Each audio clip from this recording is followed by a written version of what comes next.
அவர்களை அவர் அடையாளப்படுத்துகிற பொழுது வேறு வேறு வகையாக அடையாளப்படுத்த ஒரே மாதிரி சொல்லிட்டு போகல. நீங்க அதை உற்று நோக்கினால் நமக்கு நன்கு புலப்படும். உதாரணத்துக்கு முதல் பாடல் எடுத்துக்கொள்ளுங்க.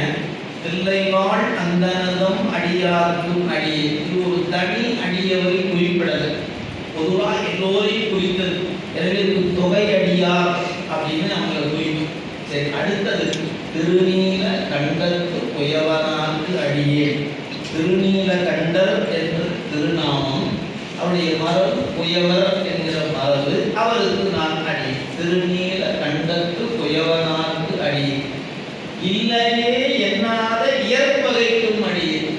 இல்லை என்று சொல்லாத இயற்கை என்ற ஒன்றுக்கு பகையானவர்.